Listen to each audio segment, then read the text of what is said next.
Joe Kleen, Southern Hospitality, February 14th, 1990, 129.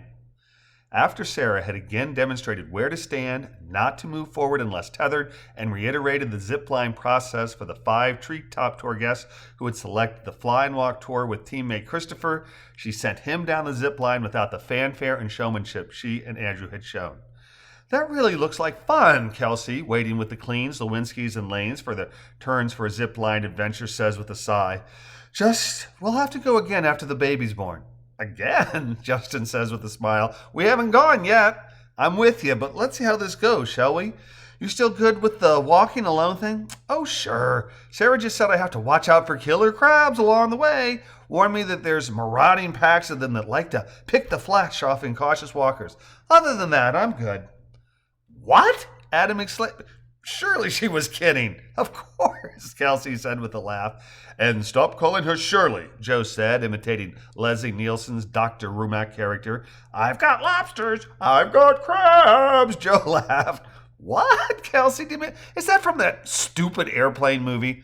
Stupid, Justin asked. Stupid successful. Never underestimate an American audience's love of stupidity. But I don't remember that line. No way you could. Rick Chutt said he was in a pool with his now ex-wife and made lobster claw hands and said to her, I've got lobsters, to which she responded, I've got crabs.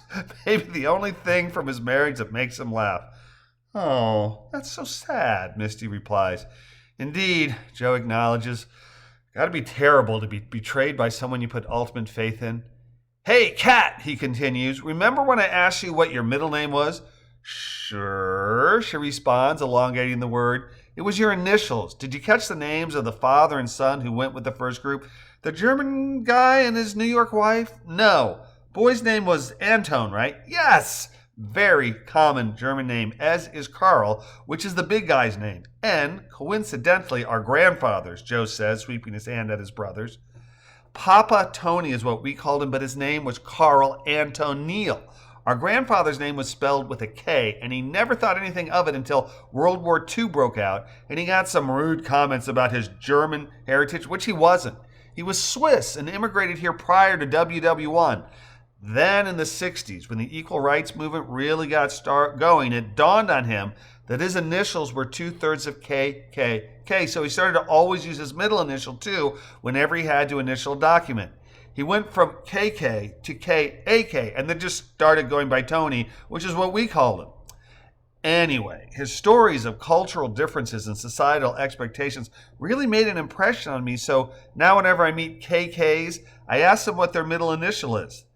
I've only met one guy who owned up to being a KKK, and he was pretty embarrassed when I asked him. I told him it wasn't his fault what his mama named him, and he agreed. Freaky part was I met his mother years later. Took all my self-control not to ask her what the hell she'd been thinking, you know. Wow, Adam says. How old was this guy? Like my age? If he's as old as Phil, I'd be totally shocked. Some people, huh? Yeah. Wow, Adam repeats, shaking his head.